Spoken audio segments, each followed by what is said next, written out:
نحمده ونصلي على رسوله الكريم أما بعد فأعوذ بالله من الشيطان الرجيم بسم الله الرحمن الرحيم رب اشرح لي صدري ويسر لي أمري واحلل عقدة من لساني يفقهوا قولي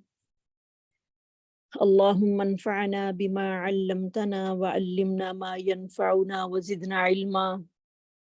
اللهم رب زدنا علما والحقنا بالصالحين اللهم إنا نسألك علما نافعا وعملا متقبلا ورزقا طيبا الله أكبر كبيرا سبحان الله كثيرا والحمد لله بكرة وأصيلا الله أكبر لا إله إلا الله والله أكبر ولله الحمد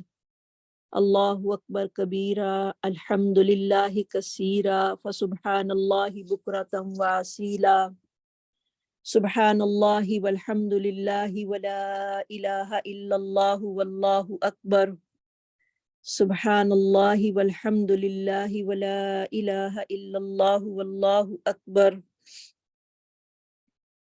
اللهم لك الحمد كله ولك الشكر كله وإليك يرجع الأمر كله سره وعلانيته اللهم لك الحمد أنت هديتنا وخلقتنا ورزقتنا وفرجت عنا ومن كل شيء ما سألناك ربنا آتيتنا اللهم اجعل أعمالنا خالصة لوجهك الكريم اللهم اجعل أعمالنا خالصة لوجهك الكريم يا رب العالمين اللهم ثبتنا عند الموت بكلمة لا إله إلا الله رب يسر ولا تعسر وتمم بالخير اللهم إنا نعوذ بك من جهد البلاء ودرك الشقاء وسوء القضاء وشماتة الأعداء اللهم يا مقلب القلوب ثبت قلوبنا على دينك وإلى طاعتك ربنا لا تزغ قلوبنا بعد إذ هديتنا وهب لنا من لدنك رحمة إنك أنت الوهاب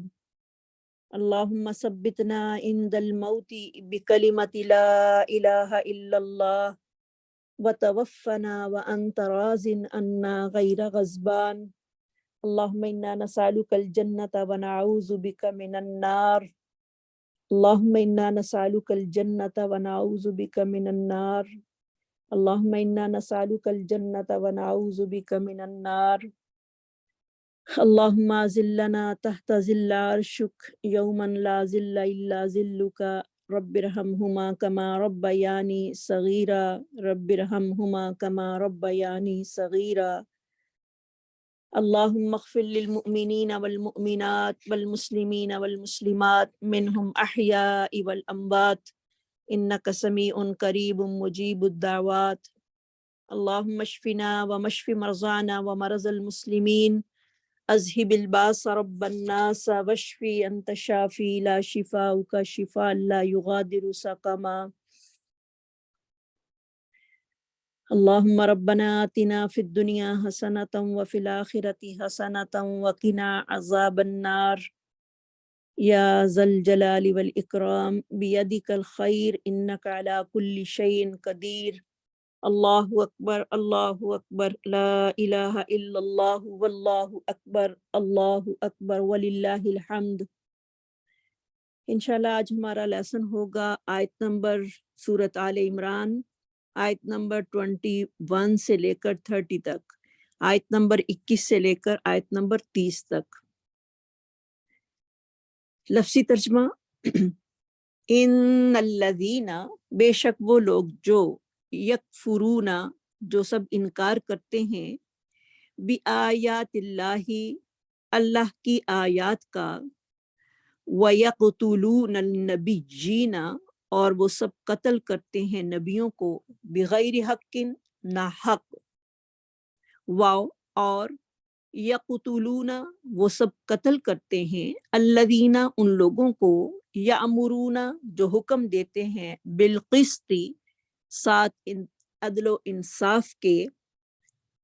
من الناسی لوگوں میں سے، فبشرہم تو آپ خوشخبری سنا دیجئے ان کو، بعذاب علیم دردناک عذاب کی، اولئک الذین یہی وہ لوگ ہیں، حبطت ضائع ہو گئے، اعمالہم ان کے اعمال، فی الدنیا دنیا میں، والآخرتی اور آخرت میں، وما لہم اور نہیں ہوگا ان کے لیے، من ناصرین کوئی مددگار، کیا، الم ترا الی الذین، لم ترا نہیں دیکھا آپ نے، الی الذین ان لوگوں کی طرف، اوتو نصیبا جو دیے گئے حصہ، من الکتابی کتاب سے، یدعون وہ سب بلائے جاتے ہیں، الی کتاب اللہ اللہ کی کتاب کی طرف، لیحکم تاکہ وہ فیصلہ کر دے، بینہم ان کے درمیان، ثم یتولا پھر منہ پھیر لیتا ہے، فریقن ایک گروہ، منہم ان میں سے، وہم اور وہ، معرضون سب اعراض کرنے والے ہیں، ذالک یہ، بانہم اس وجہ سے ہے، بے شک، قالو ان سب نے کہا، لن تمسنا النار ہرگز نہیں، تمسنا النار چھوئے گی ہمیں آگ، الا مگر، ایامم چند دن، معدودات گنے ہوئے، وغرہم اور دھوکے میں ڈال رکھا ہے، فی دینہم ان کو ان کے دین نے، ما کانوا جو تھے وہ، یفترون سب گھڑتے، فکیفا پھر کیسا حال ہوگا، اذا جمعناہم جب ہم ان کو جمع کریں گے، لیوم لا ریب فی اس دن میں کہ کوئی شک نہیں اس کے آنے میں، ووفیت اور پورا پورا بدلہ دیا جائے گا، کل نفس ہر نفس کو، ما کسبت جو اس نے کمایا ہوگا، وہم لا یظلمون اور وہ ظلم نہیں کیے جائیں گے، قل اللہم کہہ دیجئے اے اللہ، مالک الملکی ملک کے مالک، تؤتی الملک تو دیتا ہے بادشاہی، من تشاء جسے تو چاہتا ہے، وتنزع اور تو چھین لیتا ہے، الملک بادشاہت کو، ممن تشاء جس سے تو چاہتا ہے، وتعز اور تو عزت دیتا ہے، من تشاء جسے تو چاہتا ہے، وتذل اور تو ذلیل کرتا ہے، من تشاء جسے تو چاہتا ہے، بیدک الخیر تیرے ہی ہاتھ میں بھلائی ہے، انکا بے شک تو، علی کل شیء قدیر ہر چیز پر قادر ہے، تولج اللیل تو داخل کرتا ہے رات کو، فی النہاری دن میں، وتولج النہار اور تو داخل کرتا ہے دن کو، داخل کرتا ہے دن کو، فی اللیل رات میں، وتخرج الحی اور تو نکالتا ہے جاندار کو، من المیت بے جان سے، وتخرج المیت اور تو نکالتا ہے بے جان کو، من الحی جاندار سے، وترزق اور تو رزق دیتا ہے، من تشاء جس کو تو چاہتا ہے، بغیر حساب بغیر حساب کے، لا یتخذ المؤمنون نہ بنائے ایمان والے، کافرین کافروں کو، اولیاء دوست، من دون المؤمنین مومنوں کے علاوہ، ومن یفعل اور جو کوئی یہ کام کرے گا، ذالک یہ، فلیسا تو نہیں ہے، من اللہ اللہ کی طرف سے، فی شیء کسی معاملے میں، الا ان تتقوا مگر یہ کہ تم سب بچنا چاہو، منہم ان سے، تقاتن بچنا، ویحذرکم اللہ اور ڈراتا ہے اللہ تعالیٰ تمہیں، نفسہو اپنے آپ سے، وَإِلَى اللَّهِ اور اللہ ہی کی طرف مسیر لوٹ کر جانا ہے۔ کل آپ کہہ دیجئے، ان تخفو اگر تم سب چھپاؤ، ما فی صدورکم جو تمہارے دلوں میں ہے، او تبدوہ یا تم ظاہر کرو اسے، یعلمہ اللہ جانتا ہے اللہ تعالی، وَيَعْلَمُ اور وہ جانتا ہے، ما فی السماواتی جو کچھ آسمانوں میں ہے، وما فی الارض اور جو زمین میں ہے، واللہ اور اللہ تعالیٰ علی کل شیء قدیر ہر چیز پر قادر ہے۔ یوم جس دن تجدو پا لے گی، کل نفس ہر جان، ما عملت جو اس نے عمل کیا ہوگا، من خیر اچھا، محضرن اپنے سامنے، وما عملت اور اسے بھی جو اس نے عمل کیا ہوگا، من سوء برا، تودو وہ آرزو کرے گا، لو کاش، انا کہ بے شک، بینہا اس برے اعمال کے درمیان، و بینہ اور اس کے درمیان، آمدن بعیدن فاصلہ ہوتا دور دراز کا، وَيُحَذِّرُكُمُ اللَّهُ اور ڈراتا ہے تم کو اللہ تعالیٰ، نفسہ اپنے نفس سے، واللہ اور اللہ تعالیٰ رعوف بہت شفیق ہے، بالعباد اپنے بندوں پر۔ تلاوت سنتے ہیں۔ يكفرون بآيات الله ويقتلون النبيين بغير حق ويقتلون الذين يأمرون بالقسط من الناس فبشرهم بعذاب أليم أولئك الذين حبطت أعمالهم في الدنيا والآخرة وما لهم من ناصرين ألم تر إلى الذين أوتوا نصيبا من الكتاب يدعون إلى كتاب الله ليحكم بينهم ثم يتولى فريق منهم وهم معرضون ذلك بأنهم قالوا لن تمسنا النار إلا أياما معدودات وغرهم في دينهم فكيف إذا جمعناهم ليوم لا ريب فيه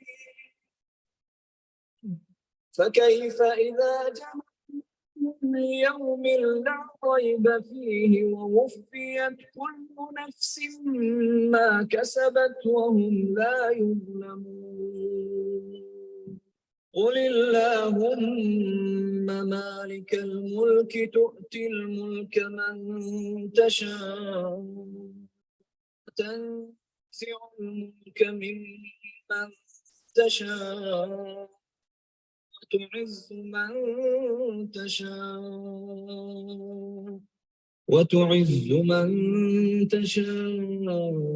وتذل من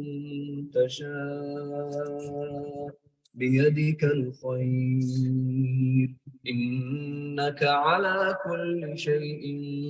قدير تولج الليل في النهار وتولج النهار في الليل وتخرج الحي من الميت وتخرج الميت من الحي وترزق من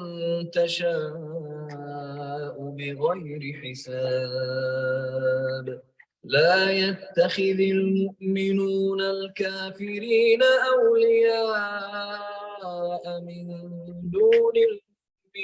المؤمنين ومن يفعل ذلك فليس من الله في شيء إلا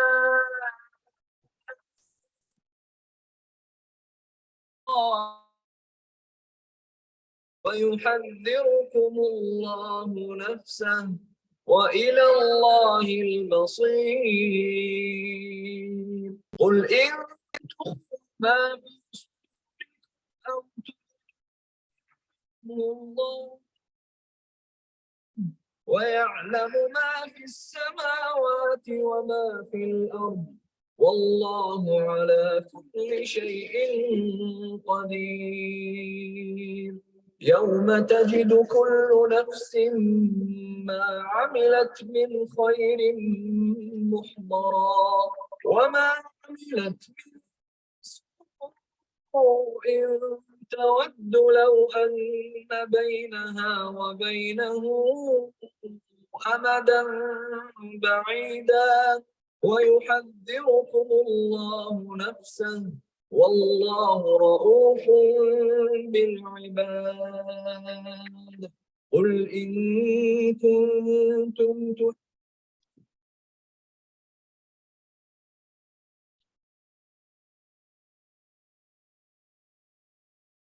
بسم اللہ الرحمن الرحیم ان الذین، بے شک وہ لوگ، یکفرون، جو انکار کرتے ہیں، بآیات اللہ، اللہ کی آیات کا،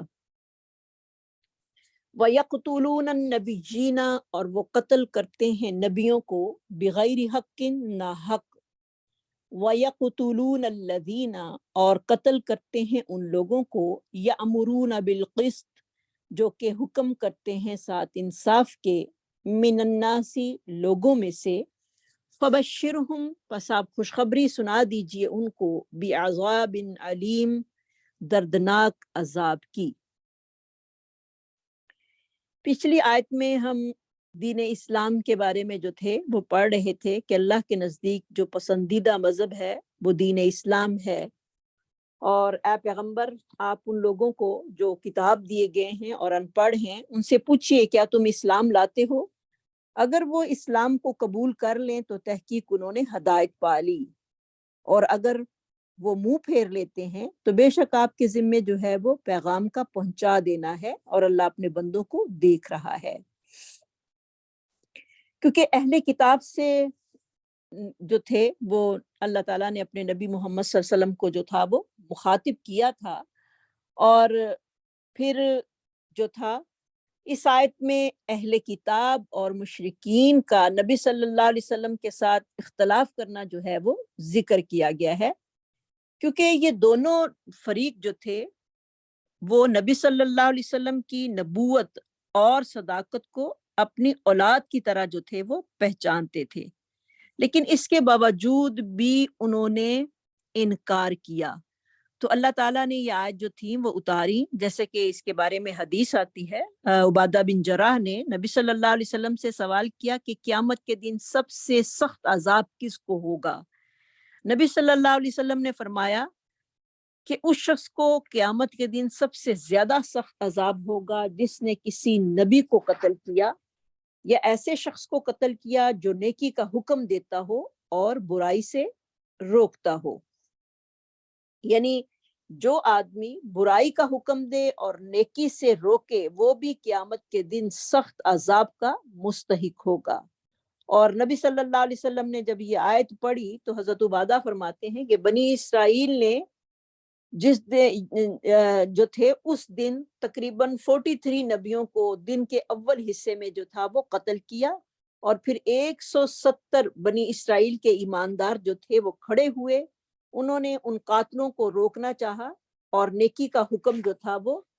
دیا اور گناہ سے منع کیا، تو انہوں نے ان سب کو بھی دن کے آخری حصے میں قتل کر ڈالا۔ تو یہ آیت جو تھی انہی کا ذکر جو ہے وہ آ رہا ہے، ان الذین یکفرون، بے شک وہ لوگ جنہوں نے انکار کیا۔ انکار کا مطلب کیا ہے؟ جنہوں نے اللہ کی آیات کو ماننے سے یعنی عمل کرنے سے انکار کیا، وَيَقْتُلُونَ النَّبِيِّينَ، اور قتل کیا نبیوں کو ناحق۔ کاف تا لام اس کا روٹ ہوگا، نبی جین، نبی کی جمع ہے، بغیر حق کے، وَيَقْتُلُونَ، اور وہ قتل کرتے ہیں ان لوگوں کو جو حکم کرتے ہیں ساتھ انصاف کے۔ تو خاص طور پر نبی صلی اللہ علیہ وسلم کے دور میں جو تھا، مشرکین اور یہودیوں نے آپ صلی اللہ علیہ وسلم کی دعوت کو جو تھا وہ ٹھکرا دیا تھا، اور پھر انہوں نے ظلم اور بغاوت کی راہ جو تھی وہ اختیار کی، اور پھر آپ کی مخالفت جو تھے وہ تل گئے تھے۔ انہوں نے جو جرم کیے تھے وہ کیا تھے؟ حضرت زکریا علیہ السلام کو قتل کیا، یحییٰ علیہ السلام کا قتل کیا۔ ان کا قصور کیا تھا؟ صرف یہی تھا کہ وہ حق کی طرف لوگوں کو دعوت دیتے تھے اور اللہ کے احکامات جو تھے وہ لوگوں کو پہنچاتے تھے۔ تو یہود نے نہ صرف انبیاء کے ساتھ ان کا قتل کیا، بلکہ وہ جو تھے، یہود جو تھے، وہ نیک اور صالح لوگ اور جو موحد ہوتے تھے ان کو بھی ظلم و ستم کا نشانہ جو تھے وہ بناتے تھے اور ان کو قتل کرتے تھے، کیونکہ وہ لوگوں کو نیکی کی طرف بلاتے تھے۔ اور پھر اللہ تعالیٰ نے نافرمانیوں سے، وہ اللہ رب العزت کی نافرمانیوں سے منع کرتے تھے اور عدل و انصاف کی جو تھے وہ لوگوں کو تعلیم دیا کرتے تھے۔ تو یہودیوں کی یہ عادت تھی، پھر انہوں نے آخری الزماں پیغمبر حضرت محمد صلی اللہ علیہ وسلم کو بھی قتل کرنے کی نعوذ باللہ کوششیں کی، اور پھر ان کی حرکات اور ان کی بغاوتیں جو تھیں اس کی بنا پر اللہ رب العزت یہاں پر ان کو کہہ رہے ہیں کہ فَبَشِّرْهُمْ بِعَذَابٍ عَلِيمٍ، خوشخبری سنا دو ان کو دردناک عذاب کی۔ تو ان کے لیے قیامت والے دن بدترین عذاب جو ہے وہ تیار ہے، کیونکہ وہ لوگ سرکشی، تکبر، ضد اور تعصب اور خود پسندی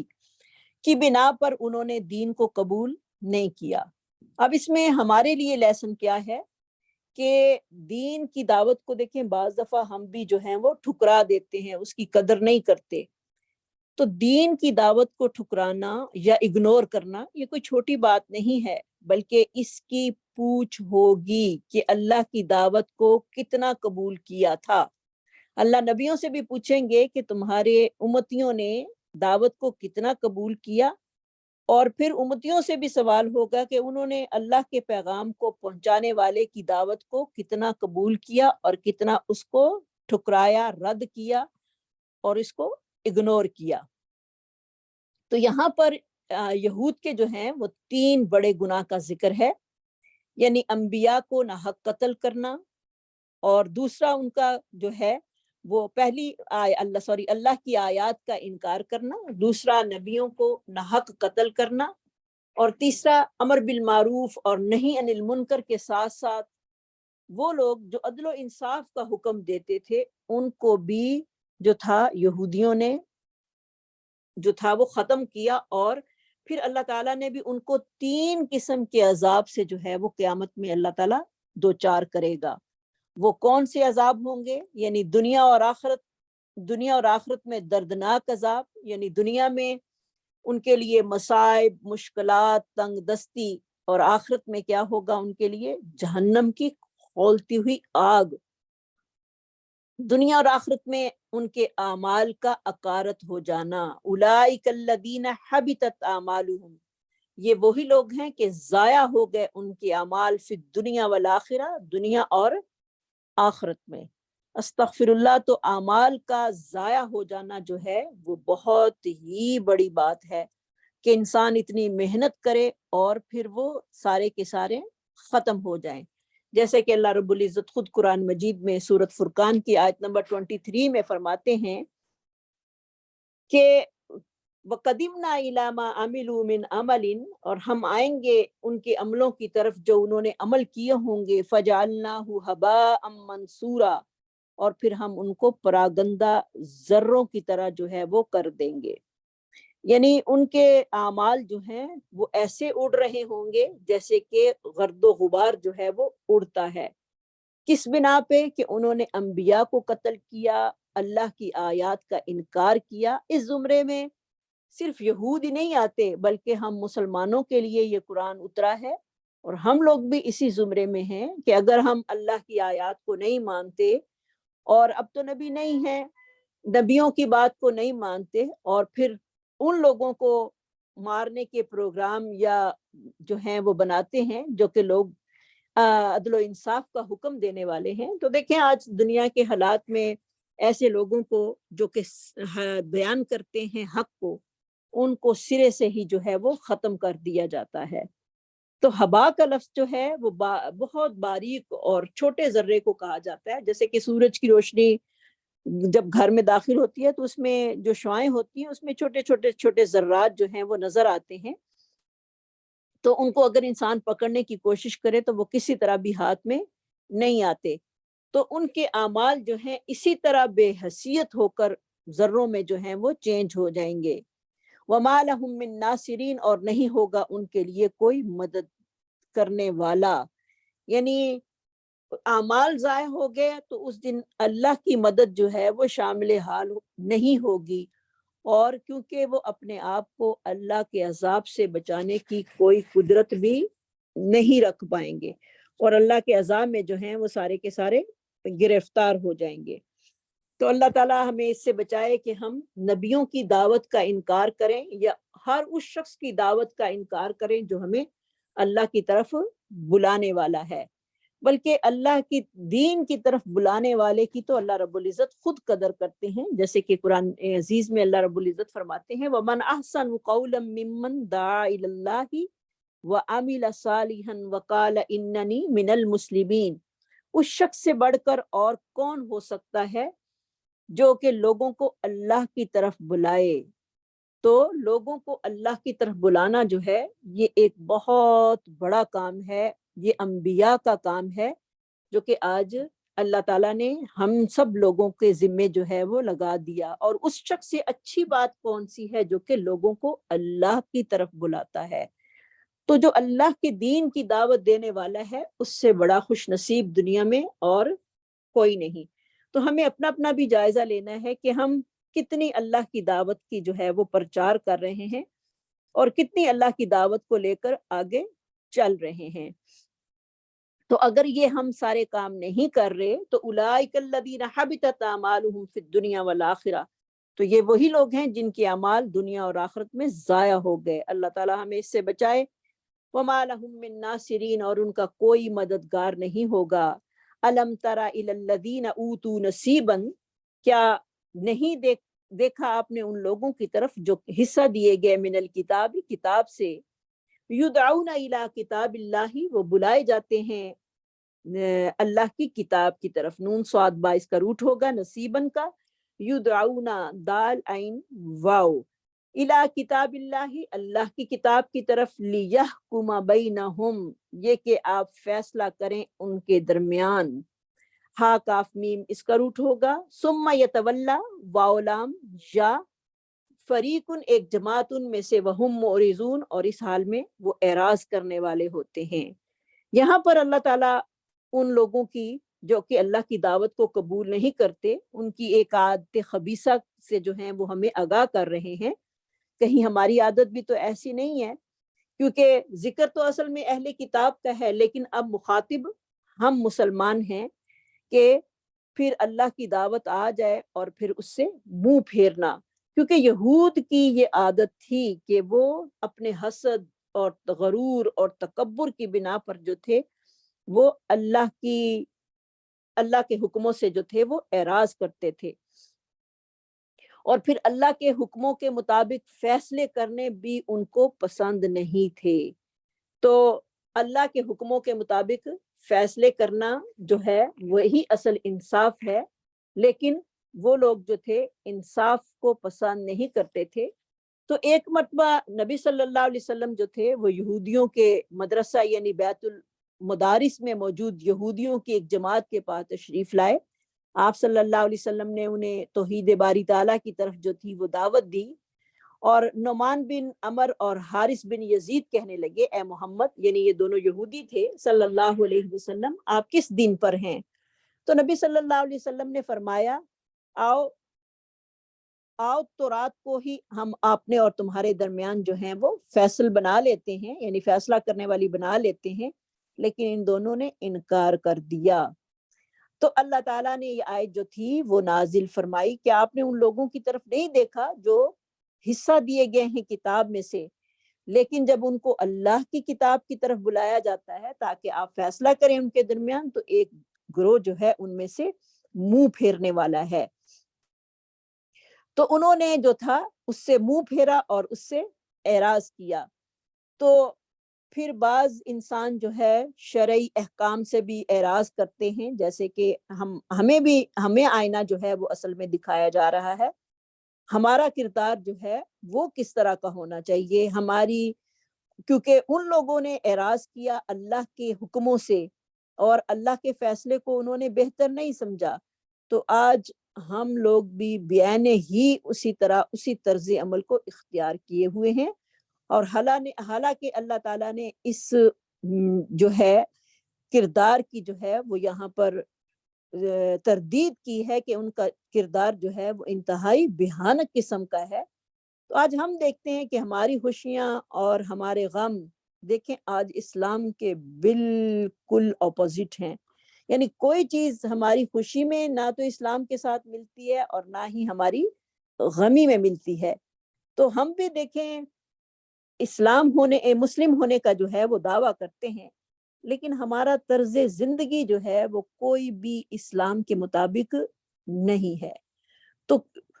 اس کا مطلب یہ ہے کہ ہم نے بھی دین کو جو ہے وہ صحیح سمجھا نہیں ہے۔ دین قرآن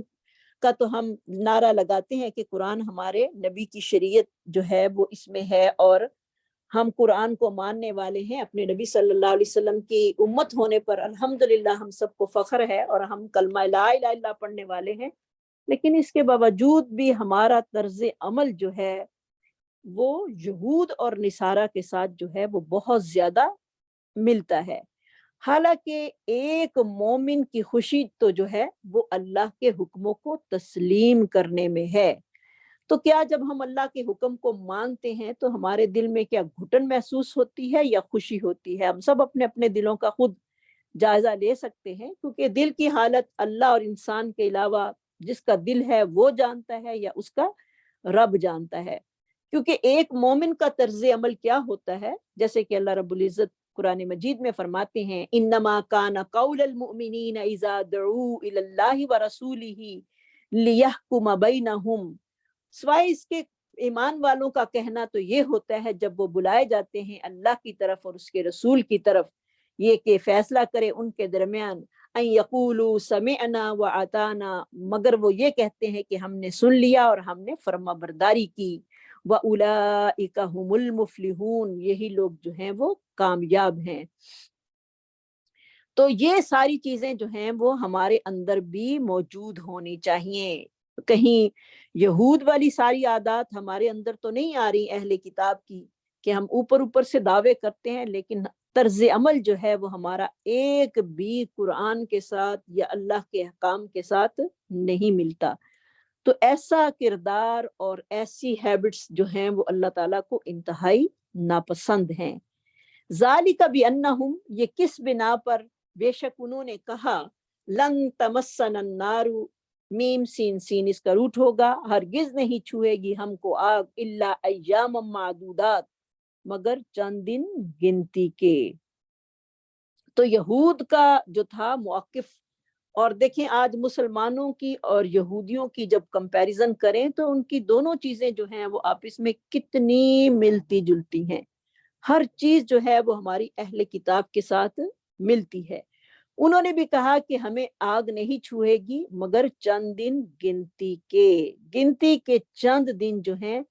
وہ ہمیں سزا ہوگی۔ اس کی وجہ کیا تھی کہ انہیں اللہ تعالیٰ کے عدل و انصاف پر جو تھا وہ کامل یقین نہیں تھا، اس لیے وہ کہا کرتے تھے کہ چند دن جہنم میں سزا پانے کے بعد جو ہے وہ ہمیں چھوڑ دیا جائے گا۔ حالانکہ یہ ان کا جو تصور تھا، یہ ان کا گمان جو تھا، یہ من گھڑت تھا، اس پر کوئی اللہ تعالیٰ نے دلیل نہیں قرآن مجید میں اتاری کہ واقعی ان کو ایام معدود میں ہی صرف جو ہے وہ سزا ہوگی، اس کے بعد نہیں سزا ہوگی۔ اور یہی چیز جو ہے وہ بھی ہماری بھی ہیبٹس ہے، ہم کیا کہتے ہیں کہ ہم نبی کی امت میں سے ہیں، کلمہ گو ہیں، لہٰذا اگر اللہ نے جہنم میں پھینک بھی دیا تو انشاءاللہ کلمے کی بدولت جو ہے وہ جہنم سے نکال دیے جائیں گے اور پھر جنت میں داخل ہو جائیں گے۔ اصل کامیابی کیا ہے؟ فمن زحزح عن النار وَأُدْخِلَ الْجَنَّةَ فَقَدْ فَازَ، جو کہ جہنم کی آگ سے اس دن بچا لیا گیا اور جنت میں داخل ہو گیا، اصل کامیاب انسان وہ ہے۔ تو یہ ان کا موقف تھا، یعنی ان کی ایک سوچ تھی جس کے بارے میں کوئی دلیل کوئی سند نہیں ہے، اور آج ہم بھی انہی موقف کے تحت جو ہیں وہ اپنی زندگی کو گزار رہے ہیں اور کلمہ پڑھتے ہیں، اپنے نبی کی عزت کرتے ہیں الحمدللہ، لیکن نبی کی بات کو کم مانتے ہیں۔ تو عزت اس شخص کی ہوتی ہے، یعنی عزت کا معنی کیا ہے کہ کسی کو اونچی جگہ پہ بٹھانا، کسی کو اس کے پاؤں دبانا، یہی آج کل کی عزت ہے کہ اسے بڑی شان و شوکت کے ساتھ اس کا استقبال کرنا۔ لیکن اگر کوئی وہ بات کہہ دے تو بات کو نہیں ماننا، تو گویا کہ اس کی عزت نہیں کہلاتی۔ تو عزت اس شخص کی ہوتی ہے جس کی بات کو جو ہے وہ تھوڑا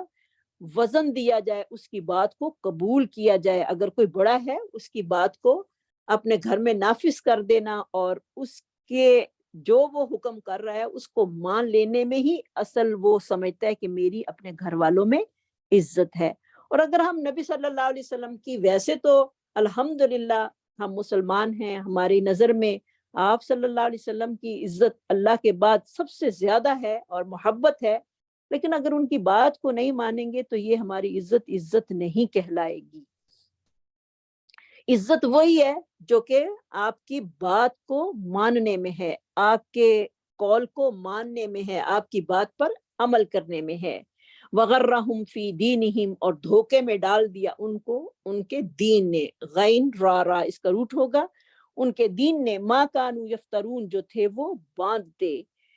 یعنی اہل کتاب کے باطل اور بے بنیاد تصورات نے انہیں دھوکے اور فریب میں ڈال دیا، جیسے آج شیطان نے ہمیں دھوکے میں ڈالا ہوا ہے۔ اس کے حضرت قتادہ فرماتے ہیں کہ کیونکہ اہل کتاب کا یہ دعویٰ تھا، قرآن مجید میں بھی آتا ہے کہ وہ کہتے تھے کہ ہم نحن ابناء اللہ و احباؤہ، ہم اللہ کے بیٹے اور اس کے محبوب ہیں، اور ہم کیوں کر دوزخ میں جائیں گے، اگر گئے بھی تو کچھ مختصر مدت کے بعد نکال کر جنت میں داخل کر دیے جائیں گے۔ یہی چیز نے ان کو دھوکے اور فریب میں مبتلا کر رکھا ہے، اور یہی چیز جو ہے آج ہمارے لیے بھی فریب اور دھوکے کا باعث بنی ہوئی ہے۔ بعض لوگ جو ہیں وہ اپنے اپنے حسب و نسب کو ہی کامیابی کی دلیل سمجھتے ہیں کہ ہمارا حسب و نسب جو ہے وہ بڑا اونچا ہے اور ہم اس بنا پر جو ہیں وہ جنت میں چلے جائیں گے،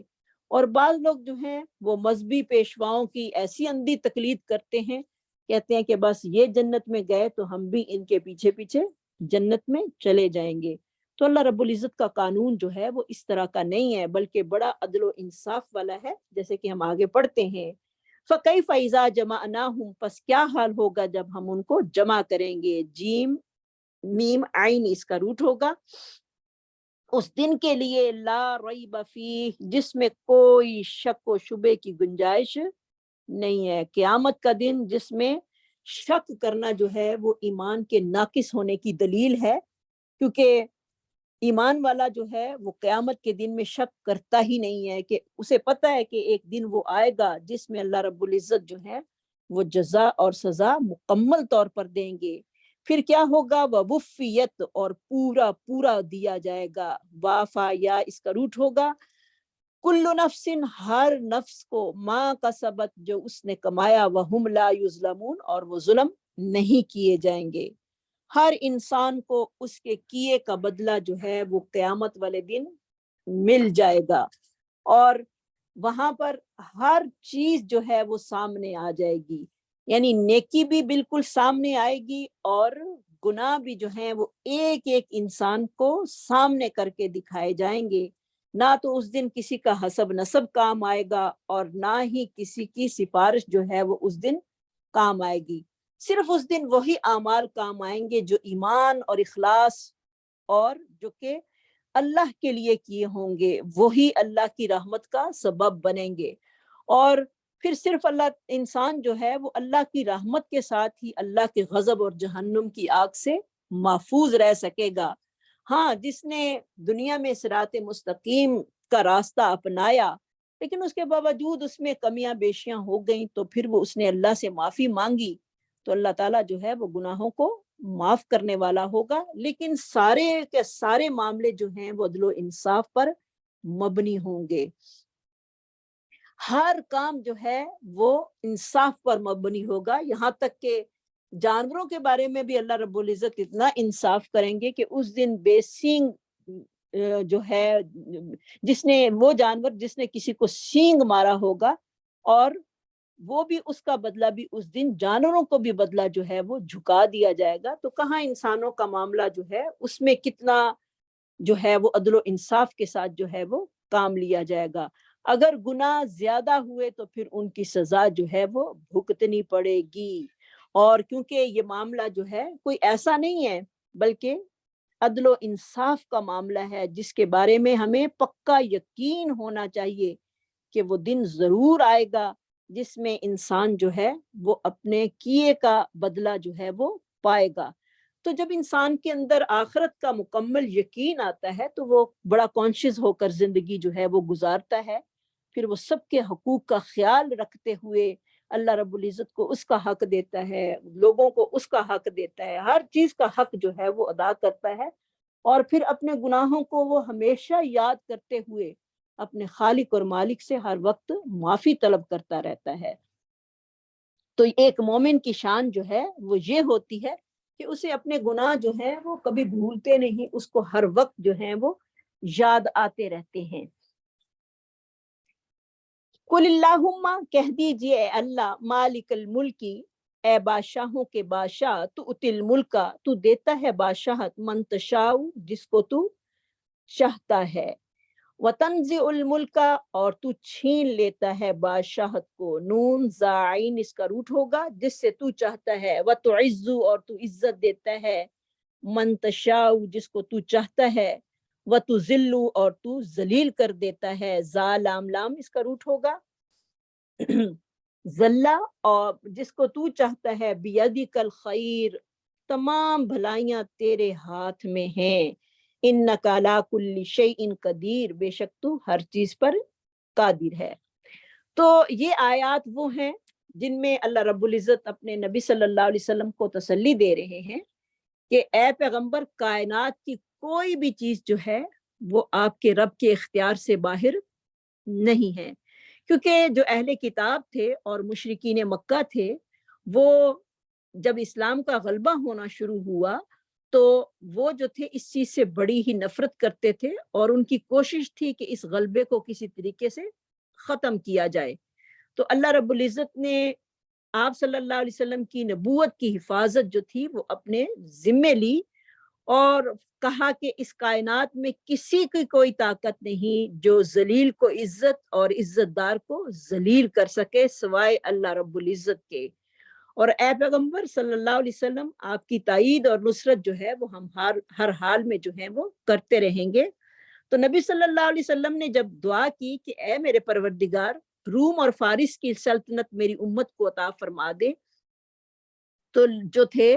وہ لوگ جو تھے وہ اس چیز سے مذاق کرنے لگے کہ جب جنگ بدر ہوئی تو اللہ تعالیٰ نے کیسے تھوڑے سے لوگوں کے ہاتھوں پر جو تھا وہ بہت بڑی جو لشکر تھا کافروں کا اس کو شکست دی،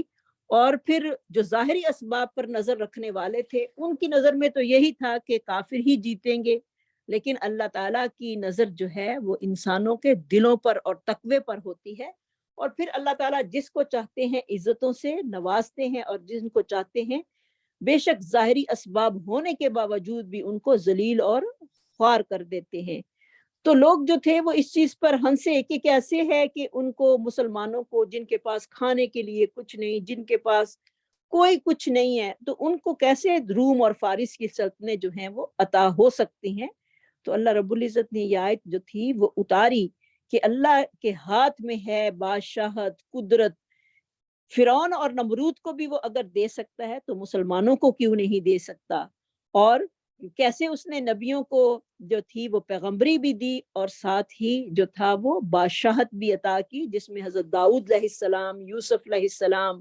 اور سلیمان علیہ السلام کا ہمیں پتہ چلتا ہے کہ وہ نبی بھی تھے اور بادشاہ بھی تھے۔ تو اللہ جو ہے وہ اس چیز پر قادر ہے، عزت ذلت جو ہے وہ اللہ کے ہاتھ میں ہے۔ کوئی کسی کو کتنا بھی ذلیل کرنا چاہے، اگر اللہ نہ کرے تو کوئی کسی کو کر سکتا ہی نہیں۔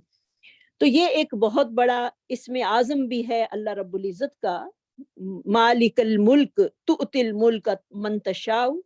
یعنی دعاؤں کی قبولیت کے لیے اگر انسان چاہے تو یہ دعا پڑھ کر اللہ سے دعا کرے تو اللہ تعالیٰ دعا کو قبول کرنے والے ہیں۔ تو یہ دعاؤں میں شامل کرنا چاہیے، اللہم مالک الملک تؤتی الملک من تشاء۔ تو پھر اللہ رب العزت نے آپ صلی اللہ علیہ وسلم کو جو تھا وہ فتح سے بھی نوازا تھا، اور کیسر و کسریٰ کے بادشاہوں کا جانشین بھی بنایا، اور ان کا اقتدار جو تھا وہ کیسے اللہ تعالیٰ نے ختم کر کے مسلمانوں کو عطا کیا، اور پھر مسلمان جو تھے وہ آہستہ آہستہ سپر پاور طاقت جو تھے وہ بن گئے، اور جو کہ اللہ کے حکم کے ساتھ تھا۔ اور بعض دفعہ اللہ رب العزت اتنے بڑے بڑے عہدے دے کر آزماتے ہیں اور انسان کا امتحان لیتے ہیں، اور بعض دفعہ ان حکومتوں کو چھین کر بھی انسان کا امتحان ہے، دے کر بھی امتحان ہے اور لے کر بھی امتحان ہے۔ تو جب آپ صلی اللہ علیہ وسلم نے پیچھے جو ہم نے بھی پڑھی کہ آپ صلی اللہ علیہ وسلم نے دعا کی کہ اللہ روم اور فارس کی جیسی حکومتیں جو ہیں وہ مسلمانوں کو عطا فرما دے، تو یہودیوں کو اس چیز پر بڑا غصہ تھا، اور وہ کہتے تھے یہ کیا ہے، جن کے پاس پہننے کے لیے کپڑے نہیں ہیں، گھر نہیں ہیں، ان کو حکومتیں کیسے مل سکتی ہیں؟ تو اللہ رب العزت نے یہ سارا کچھ دے کر بتایا کہ اللہ ہی مالک الملک ہے، تؤتی الملک، وہ دیتا ہے بادشاہت جس کو وہ چاہتا ہے، اور وہ چھین بھی لیتا ہے بادشاہت جس سے وہ چاہتا ہے۔ وَتُعِزُّ مَن تَشَاءُ وَتُذِلُّ مَن تَشَاءُ، اور وہ عزت دیتا ہے جس کو وہ چاہتا ہے، اور وہ ذلیل بھی کر دیتا ہے جس کو وہ چاہتا ہے، کیونکہ دنیا اور آخرت کی حقیقی عزت انہی لوگوں کا مقدر بنی جنہوں نے تقوی اور پرہیزگاری کی راہ کو اپناتے ہوئے اپنی زندگی کتاب و سنت کے مطابق بسر کی۔ اور کیسے اللہ رب العزت نے ان کو عزتیں دیں جس پر پوری دنیا جو ہے وہ شاہد ہے اس بات پر۔ صحابہ اکرام کے جو اعلیٰ مقام ان کو حاصل ہوئے وہ اللہ ہی کی دین تھی، اور اللہ تعالیٰ نے کس قدر ان کو معزز کیا کہ قیامت تک کے لوگ جو ہیں ان کا نام جب لیتے ہیں تو کتنی عزت سے لیتے ہیں۔ تو حقیقی عزت کے حقدار وہی لوگ ہوتے ہیں جو کہ تقوی والے ہیں، جو کہ تقوی والے ہوتے ہیں۔ دنیا کی حکمرانیوں کا مل جانا یہ کوئی اتنی بڑی بات نہیں ہے، اصل عزت تو وہ ہے جو کہ اللہ رب العزت کی طرف سے انسانوں کو ملتی ہے۔ تو کیونکہ یہود جو تھے وہ اس چیز پر بڑا گمنڈ کرتے تھے کہ ان کے پاس دولت ہے، ان کے پاس بہت کچھ ہے، تو پھر وہ ان کا جو رئیس تھا عبداللہ بن ابی، وہ جو تھا وہ مسلمانوں کے بارے میں بڑا کہتا تھا کہ یہ ذلیل لوگ ہیں، ہم ان ذلیلوں کو یعنی مہاجرین کو مدینے سے نکال دیں گے۔ تو پھر جب نبی صلی اللہ علیہ وسلم کو اس بات کا پتہ چلا تو پھر اس نے جو تھا فوراً جھوٹ بول دیا، کیونکہ منافق تھا، منافق کی عادت ہوتی ہے کہ وہ بات بات پر جھوٹ بولتا ہے۔ تو پتہ یہ چلتا ہے کہ حقیقی عزت اسی کو ملتی ہے جو اللہ سے ڈرنے والا ہے، اللہ کا تقوی جس کے دل میں ہے۔ بیدک الخیر، تمام خیریں جو ہیں وہ اللہ ہی کے ہاتھ میں ہیں، اللہ کے ہاتھ میں ہے جو کہ ہر چیز پر قدرت رکھتا ہے، اور پھر وہ اپنی مشیت اور قدرت کے مطابق جو ہے اس میں تصرف کرتا ہے۔ تو دیکھیں الخیر بیدک کی لفظ نہیں آیا بلکہ بیدک الخیر، تو اس کی وجہ جو ہے وہ بہت ہی خاص ہے کہ ہر قسم کی خیر اور بھلائی صرف اللہ ہی کے ہاتھ میں ہے۔ جسے وہ بھلائی اور خیر سے محروم کر دے اسے کوئی بھلائی دینے والا نہیں، جس کی زندگی اور موت کو بھلائی پر کر دے اسے کوئی اس نعمت سے محروم کرنے والا نہیں ہے۔ اور یہ کتنی پیاری ایک حدیث آتی ہے کہ انسان کو اگر خیر کی حصول اسے چاہیے، اگر وہ خیر چاہتا ہے تو وہ کون سے ایسے اعمال کرے کہ اس کی زندگی جو ہے اور اس کا خاتمہ جو ہے وہ خیر پر ہو جائے، دنیا میں بھی خیر رہے اور آخرت میں بھی۔ جیسے کہ عبداللہ بن عباس سے مروی ہے کہ نبی صلی اللہ علیہ وسلم نے فرمایا، آج رات نیند میں میری اپنے رب سے ملاقات ہوئی، میں نے اپنے رب کو ایک بہترین صورت میں دیکھا۔ تو اللہ رب العزت نے فرمایا اے محمد صلی اللہ علیہ وسلم آپ جانتے ہیں، یہ بخاری کی حدیث ہے، صحیح الترغیب اور ترغیب کی بھی ہے، اور جانتے ہیں کہ بلند مقام کے حامل معزز فرشتے جو ہیں وہ کس چیز کے بارے میں گفتگو کر رہے ہیں؟ میں نے کہا جی ہاں، یہ کفارات یعنی ایسے اعمال جو انسان کے گناہوں کا کفارہ بن جاتے ہیں، درجات اور جماعت کے لیے اٹھنے والے قدموں کے بارے میں، یعنی وہ ایک اعمال جو انسان کے گناہوں کا کفارہ بنتے ہیں، یعنی ہر وہ قدم جو انسان کا نماز کے لیے اٹھنے والا ہوتا ہے وہ انسان کے گناہوں کا کفارہ بن جاتا ہے۔ اسی طرح سخت سردی میں اچھے طریقے سے وضو کرنا اور ایک نماز کے بعد دوسری نماز کا انتظار کرنے کے اجر و ثواب کے متعلق جو ہے وہ فرشتے آپس میں باتیں کر رہے ہیں، یعنی باتیں اس بات کے بارے میں کر رہے ہیں کہ وہ کیا چیزیں ہیں جو انسانوں کے گناہوں کا کفارہ بن جائیں۔ ایک تو جماعت کی طرف جانے والے یعنی نماز پڑھنے کے لیے گھروں سے نکلنے والے، اور دوسرا سخت سردی میں وضو کرنے والے، اور تیسرا نماز کے بعد دوسری نماز کا انتظار کرنے والے۔ آپ صلی اللہ علیہ وسلم نے فرمایا جس نے ان اعمال صالحہ پر محافظت کی اس نے بھلائی اور خیر سے زندگی گزاری، یعنی یہ 3 اعمال جو ہیں یہاں پر بتائے گئے ہیں، ان کی جس نے محافظت کر لی، ان پر پابندی کر لی، اس نے بھلائی اور خیر سے زندگی گزاری، اس کی موت بھی بھلائی اور خیر پر ہوگی۔ اور پھر ان اعمال صالحہ کے سبب وہ اپنے گناہوں سے اس طرح پاک صاف ہو جائے گا جس طرح وہ اس دن گناہوں سے پاک تھا جس دن اس کو اس کی والدہ نے جنا تھا۔ سبحان اللہ، یعنی اس طرح وہ پاک صاف ہو جائے گا جس نے ان 3 کاموں پر محافظت کی۔ اس کو ہائی لائٹ کر لیجئے، یہ بہت ہی آسان نسخہ ہے اور انسان کو خیر کے حصول کا، اور یہ الصحیح الترغیب الترہیب کی حدیث ہے جو کہ باب الطہارت سے لی گئی ہے، اور ان کی حدیثیں جو ہیں وہ بڑی 100% اتھینٹک حدیثیں ہوتی ہیں۔ اور درجات کی بلندی اور کس سے ہو سکتی ہے اس کے بارے میں بھی ہم جانتے ہیں، جیسے کہ نبی صلی اللہ علیہ وسلم نے فرمایا درجات جو ہیں وہ 3 چیزیں ہیں، درجات سے مراد جو ہیں وہ 3 چیزیں ہیں، الدرجات فاطعام الطعام افش السلام والصلاۃ باللیل والناس نیام، اور درجات جو ہیں اس سے مراد 3 چیزیں ہیں، سلام کو عام کرنا یعنی السلام علیکم، جس کو دیکھنا اس کو سلام کرنا، کھانا کھلانا اور رات کو اٹھ کر نماز تہجد ادا کرنا جب لوگ سو رہے ہوں۔ تو دیکھیں اللہ رب العزت کی ذات جو ہے، یعنی یہ 3 کام بھی اتنے مشکل نہیں ہیں۔ لوگوں کے ساتھ السلام علیکم کرنا، یعنی جو پہلے سلام کرتا ہے اس سے پتہ چلتا ہے کہ اس کا جو ہے وہ دل اس سے پاک ہے، یعنی تکبر سے وہ پاک ہے انسان، تو جو سلام کرنے والا ہوتا ہے وہ رب کے قریب ہوتا ہے۔ تو اس لیے السلام علیکم میں پہل کرنی چاہیے، اور جس کو دیکھو اس کو سلام کرو، خواہ آپ اس کو جانتے ہیں یا نہیں جانتے۔ تو جب آپ بازار میں نکلتے ہیں تو اس نیت سے بھی نکلا کریں کہ جو مجھے ملے گا انشاءاللہ میں اس کو سلام کروں گی اور اپنے لیے نیکیاں اکٹھی کر کے لاؤں گی۔ تو انسان جو ہے وہ گزرتے گزرتے بھی کسی کو السلام علیکم کہہ دے، جاتا تو کچھ بھی نہیں ہے اس کا، لیکن آج ہم لوگ جو ہیں اس چیز سے بڑا گریز کرتے ہیں کہ پتہ نہیں لوگ کیا کہیں گے، کیوں اس نے مجھے سلام کیا ہے، اور کسی کو سلام کر بھی دو تو وہ لوگ کہتے ہیں ہم آپ کو جانتے نہیں ہیں۔ تو یعنی ہم مسلمانوں اتنے جاہل ہیں کہ ہمیں یہ بھی نہیں پتا کہ سلام جو ہے وہ ہر کسی کے لیے ہے، کوئی پہچانتا ہو یا نہ پہچانتا ہو، ہر کسی کو جو ہے وہ سلام کرنا ہے، اور سلام سے جو ہے وہ محبت جو ہے وہ زیادہ ہوتی ہے۔ اور پھر غریبوں کو کھانا کھلانا یہ بھی بڑے ہی اجر و ثواب کا کام ہے، اور پھر رات کو اٹھ کر نماز پڑھنی یعنی تہجد جب لوگ سو رہے ہوں، یہ تو بڑے ہی درجے کا کام ہے، کیونکہ اللہ رب العزت کو فرض نمازوں کے بعد جو افضل نماز ہے وہ نماز تہجد ہے۔ تو آج کل جو ہے وہ بڑی ہی نیکیوں کے دن ہیں اور خیر بھلائی کے دن ہیں، ان میں ہمیں زیادہ سے زیادہ بڑھ چڑھ کر جو ہے وہ نیکی کرنی ہے۔ دنیاوی کاموں کو ہمیں ان دنوں میں جو ہے وہ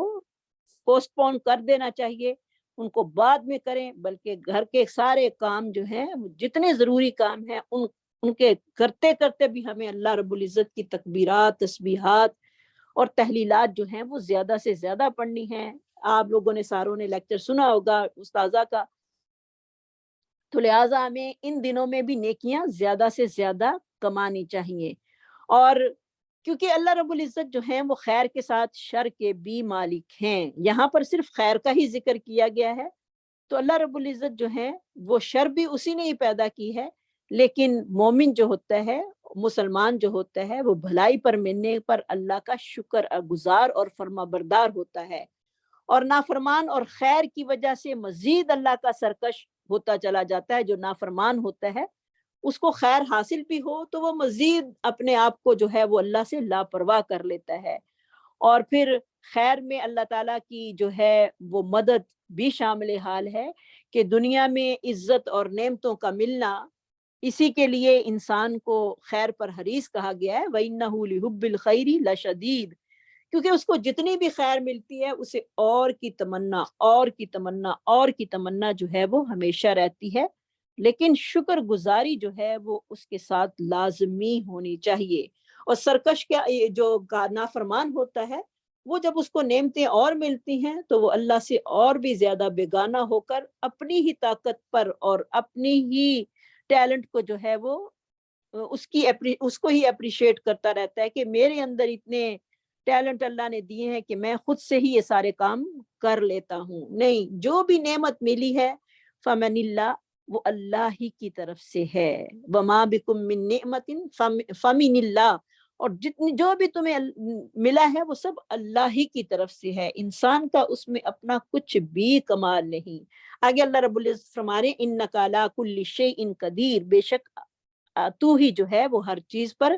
قدرت رکھنے والا ہے. کیونکہ عزت، زندگی، موت، ذلت، زوال، عروج، سب کے سب اختیارات جو ہیں وہ اللہ کے لیے ہیں. کوئی بھی ان میں دخل اندازی کر نہیں سکتا، کیونکہ اللہ کی ذات تو ایسی ذات ہے فعال لما یرید، جو وہ چاہے وہ کر گزرنے والا ہے. یعنی اس کا حکم کوئی ٹال نہیں سکتا اور نہ ہی اس سے کوئی پوچھنے والا موجود ہے. وہ اپنی ذات میں خود حمید ہے، لہٰذا انسان کو اسی اللہ سے ہی ہر چیز مانگنی ہے اور اسی سے ہی ڈرنا ہے، اور اپنے نیکیوں اور برائیوں کو جو ہے وہ جب کرتا ہے تو اسی سے ہی ڈرے اور اپنے گناہوں کو ہمیشہ یاد رکھے. تولج اللیل فی النہاری، ولج یولج سے ہے تولج، واو لام جیم اس کا روٹ ہوگا. ولجا، تو داخل کرتا ہے رات کو دن میں، وتولج النہار فی اللیل، اور داخل کرتا ہے دن کو رات میں. سبحان اللہ، اللہ رب العزت کی لازوال قدرتوں میں سے ہے کہ وہ دن کو رات میں اور رات کو دن میں داخل کرتا ہے. تو موسمی تبدیلیاں بھی صرف اللہ ہی کے اختیار میں ہیں. سبحان اللہ، ہر چیز پر اللہ رب العزت کا اختیار ہے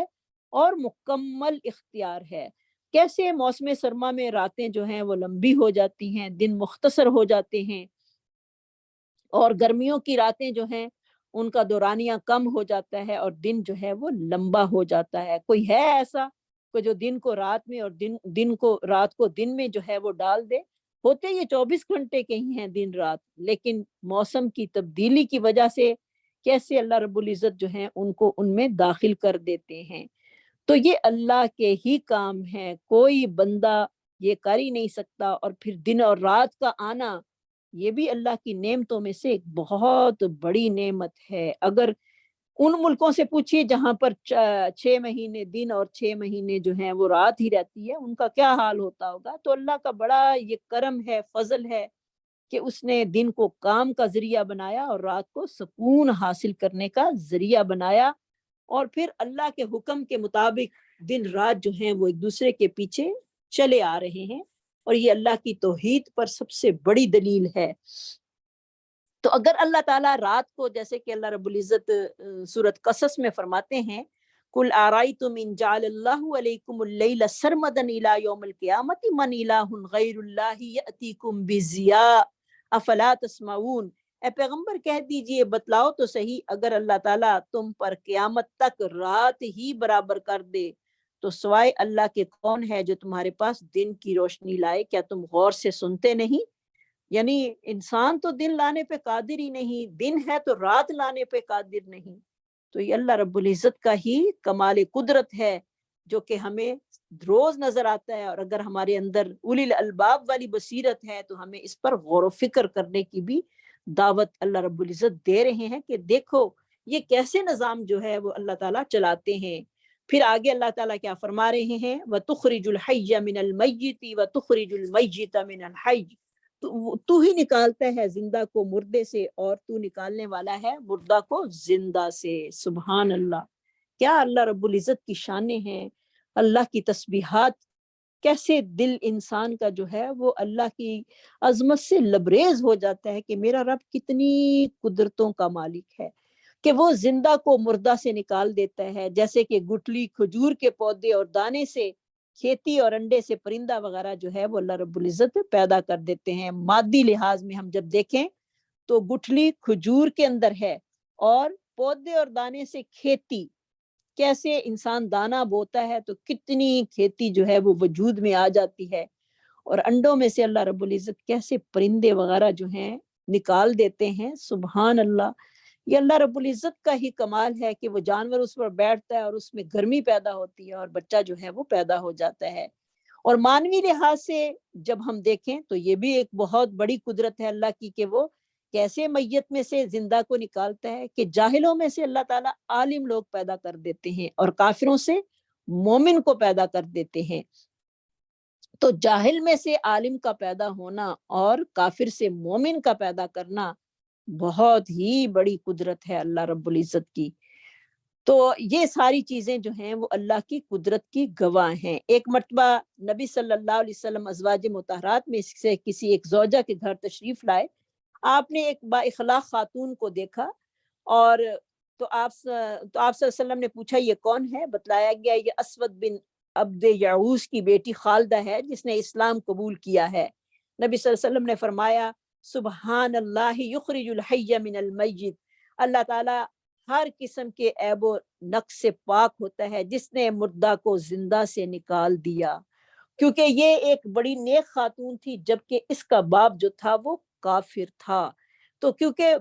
کافر جو ہوتا ہے اس کو قرآن میں مردہ سے جو ہے وہ تشبیہ دی گئی ہے، اور مومن کو زندہ سے، اور اسی طرح جو اللہ کا ذکر کرنے والا ہے وہ زندہ ہے، اور جو اللہ کو یاد نہیں کرتا وہ مردہ ہے۔ تو کبھی انسان کو یہ معجزات بھی دیکھنے کو ملتے ہیں کہ والدین ایسے ہی ہوتے ہیں، لیکن اولادوں میں سے بہت بڑے بڑے عالم اور اللہ کے ولی جو ہیں وہ پیدا ہو جاتے ہیں۔ یہ اللہ کی سب قدرتوں کے معجزات ہیں۔ وَتَرْزُقُ مَن تَشَاءُ بِغَيْرِ حساب، اور اللہ تعالیٰ رزق دیتا ہے جس کو چاہتا ہے بغیر حساب کے۔ سبحان اللہ، یہ بھی اللہ کی قدرت ہے، اللہ کے اختیار میں ہے، وہ جس کو جتنا چاہتا ہے رزق سے نوازتا ہے، اور اسے رزق وہاں سے ملتا ہے جہاں سے اس کا گمان بھی نہیں ہوتا۔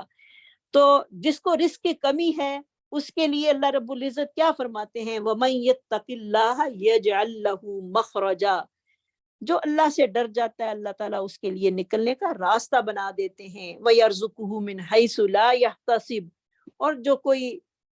اور وہ رزق دیتا ہے اس کو جہاں سے اس کا وہم و گمان بھی نہیں ہوتا۔ تو رزق کو حاصل کرنے کا بہترین ذریعہ کیا ہے؟ استغفار، اللہ کا تقوی، اللہ کا ڈر، جو بھی اختیار کرے گا اللہ تعالیٰ اس کو اللہ تعالیٰ جو ہے وہ ان تمام چیزوں سے نوازیں گے۔ صحیح نہیں اللہ پہ۔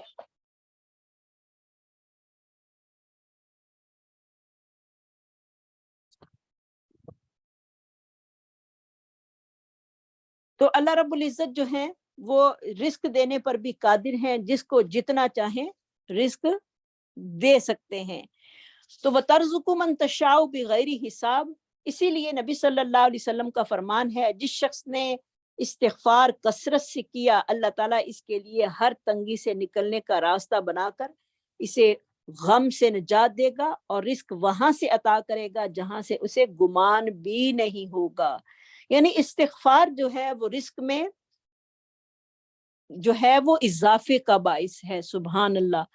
تو ہر مومن بندہ جو ہے اس کو استغفار لازمی کرنا چاہیے۔ جیسے کہ ایک عالم کے پاس امام ابن تیمیہ کے پاس ایک شخص آئے، تو انہوں نے پوچھا کہ میں اللہ کی تعریف زیادہ کیا کروں یا استغفار زیادہ کیا کروں؟ تو انہوں نے بہت ہی پیارا جواب دیا، انہوں نے کہا کہ اگر کپڑے میلے کچیلے ہوں کیا تمہیں اس کے لیے کچھ سوپ کی ضرورت ہوگی، صابن کی ضرورت ہوگی؟ تو اس نے کہا ہاں۔ کہ یا تم پہلے گندے کپڑوں پر ہی خوشبو لگانا پسند کرو گے؟ اس نے کہا کہ نہیں، میں پہلے کپڑے دھوؤں گا پھر اس پر خوشبو لگاؤں گا، کیونکہ اگر گندے کپڑوں میں خوشبو لگا لی جائے تو ان کی سمیل جو ہے وہ اور بھی بدترین ہو جاتی ہے۔ تو یہ استغفار جو ہے یہ اتنا ہے جیسے کہ صابن سے کپڑوں کو دھونا ہے۔ پہلے کپڑوں کو دھو، اپنا دل کو صاف کرو، پھر اس میں اللہ کی حمد و تعریف کے خوشبو لگاؤ۔ تو انسان کو استغفار کے ساتھ ساتھ پہلے استغفار کرنا ہے، پھر اللہ سے جو ہے وہ رزق کی اچھی امید رکھنی ہے، اور پھر اللہ کی تعریفیں بیان کرنی ہیں، جو بھی اس کو نعمتیں جو ہیں وہ حاصل ہو جائیں۔ تو اللہ تعالیٰ جو ہے جو استغفار کرتا ہے اس کے لیے بہت ہی پیارا یہ وظیفہ بتایا گیا ہے کہ من اکثر من الاستغفار جعل اللہ من کل ہم فرجا ومن کل ضیق مخرجا ویرزقہ من حیث لا یحتسب۔ جس شخص نے استغفار کثرت سے کیا، اللہ تعالیٰ اس کے لیے ہر تنگی سے نکلنے کا راستہ بنا کر اسے ہر غم سے نجات دے گا، اور اسے رزق وہاں سے عطا کرے گا جہاں سے اسے گمان بھی نہیں ہوگا۔ سبحان اللہ۔ تو یہ کتنی پیاری حدیث ہے کہ انسان کو استغفار جو ہے وہ لازمی کرنا چاہیے، روز کی بنیاد پر۔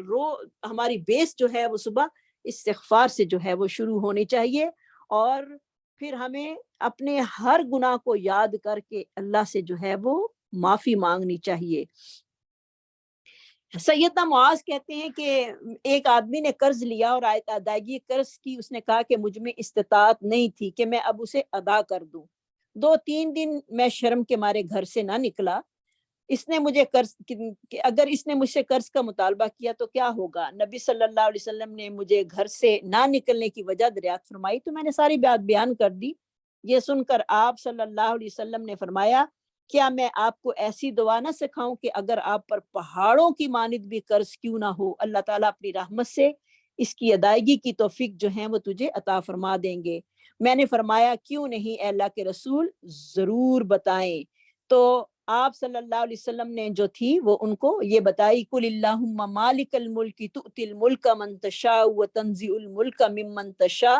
وتعز من تشاء وتذل من تشاء بیدک الخیر انک علی کل شیء قدیر رحمان الدنیا والآخرۃ ورحیمہما تؤتی منہما من تشاء وتمنع من تشاء ارحمنی رحمتا تغنین بہا عن رحمت من سواکا۔ اور ایک اور قرض کی دعا جو ہے وہ حضرت معاذ رضی اللہ تعالی عنہ کو جو تھے ادائیگی قرض کی دعا جو تھی وہ نبی صلی اللہ علیہ وسلم نے سکھائی، اللہم اغننی من الفقر واقضی عن الدین وتوفنی فی عبادک وجہاد فی سبیلک۔ اے اللہ مجھے محتاجگی سے نجات دے اور میرے قرض کی ادائیگی میں میری معاونت فرما، اور مجھے اپنے بندوں میں فوت کر اور مجھے شہادت کی موت جو ہے وہ عطا فرما۔ یہ بہت ہی پیاری دعا ہے، انشاءاللہ میں اس کو گروپ میں ڈال دوں گی، آپ لوگ بھی یہ دعا ضرور یاد کیجئے۔ اوپر والی تھوڑی بڑی ہے، یہ نیچے والی جو ہے وہ یہ چھوٹی دعا ہے۔ تو انسان کو جو ہے چھوٹے سے چھوٹا قرض بھی ہو اس کے لیے بھی دعا پڑھتے رہنا چاہیے، نہ بھی ہو تب بھی انسان کو اپنے رزق کی فراوانی کے لیے جو ہے وہ دعا پڑھتے رہنا چاہیے، استغفار کرتے رہنا چاہیے۔ لا يتخذ المؤمنون الکافرین اولیاء من دون المؤمنین، پر نہ بنائے ایمان والے کافروں کو دوست، من دون المؤمنین ایمان والوں کے علاوہ۔ اب یہاں پر اللہ رب العزت جو ہیں وہ بتا رہے ہیں، کیونکہ سارے معاملے جب انسان کے اللہ کے اختیار میں ہیں تو پھر انسان کے لیے بھی ضروری ہے کہ وہ اپنی تمام حاجات اور اپنی تمام ضرورتیں جو ہیں وہ اللہ ہی کے سامنے رکھے، اور پھر اس کے دشمنوں سے اپنی دلی محبت کو چھوڑ دے۔ اللہ رب العزت اس کے بعد یہ آیت لے کر آئے ہیں تاکہ ایمان والے جو ہیں وہ صرف اللہ ہی کے سامنے اپنے آپ کو رکھیں، کافروں کی محبت میں اپنے آپ کو نیچے نہ گرائیں۔ اسی لیے اللہ تعالیٰ نے کافروں سے دوستی کرنے کو منع فرمایا،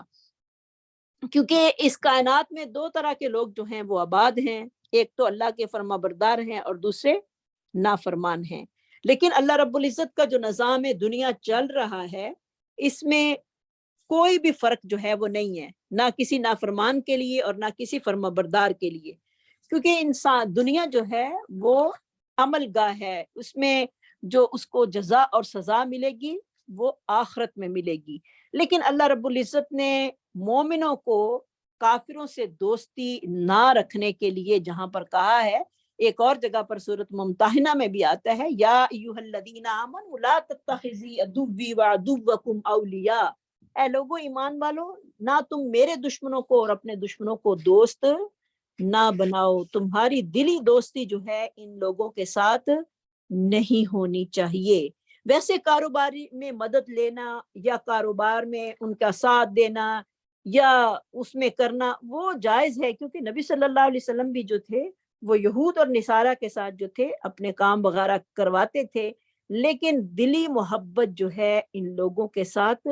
نہیں ہونی چاہیے۔ یہ نہ ہو کہ ہم کافروں کو مسلمانوں سے جو ہے وہ زیادہ ترجیح دیں۔ بعض دفعہ ہم جاہلیت میں یہ لفظ کہہ دیتے ہیں کہ ہمارے سے تو یہ کافر اچھے ہیں، نعوذ باللہ من ذالک، جو کہ ایک دوسرے کا اتنا خیال رکھتے ہیں، یہ کرتے ہیں وہ کرتے ہیں، لیکن اس طرح کے الفاظ جو ہیں وہ نہیں بولنا چاہیے، کیونکہ ایمان کی دولت جو ہے وہ ساری نعمتوں سے بھاری نعمت ہے۔ اس لیے ہمیں ایمان کی جو ہے وہ زیادہ قدر کرنی ہے، کیونکہ ان کا اخلاق اور ان کا جو بھی ان کی عادات ہیں وہ صرف دنیا کے لیے ہیں، آخرت میں ان کو کچھ بھی اس چیز کا بدلہ جو ہے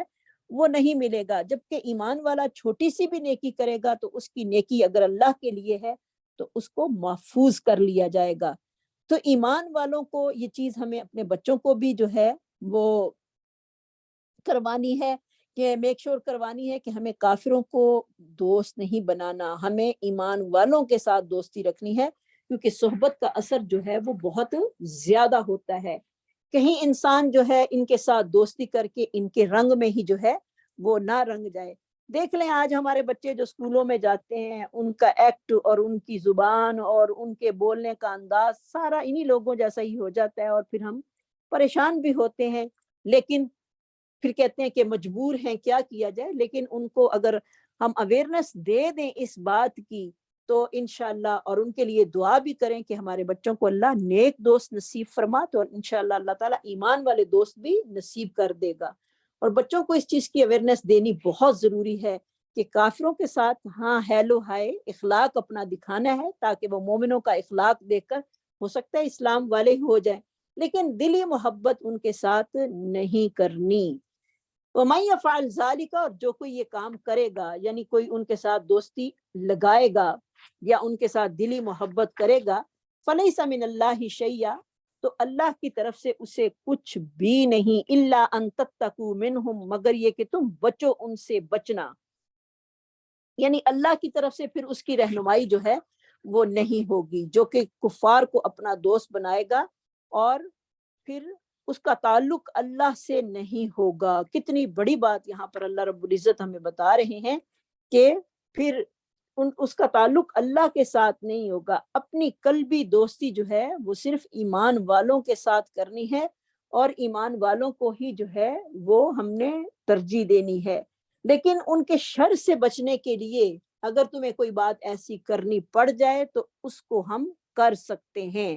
لیکن ویسے ان پر جو ہے وہ ہمیں خندہ پیشانی سے ملتے رہنا چاہیے، لیکن دل جو ہے ان پر لعنت بھیجتے رہیں، جیسے کہ ابو درداء سے مروی ہے، یہ بخاری کی روایت ہے کہ ہم بعض قوموں سے خندہ پیشانی سے ملتے ہیں لیکن ہمارے دل ان پر لعنت بھیجتے رہتے ہیں، یعنی دل میں ان کو اچھا نہیں سمجھنا۔ جیسے کہ حضرت عمار بن یاسر کو مشرکین نے جو تھا وہ گرفتار کر لیا،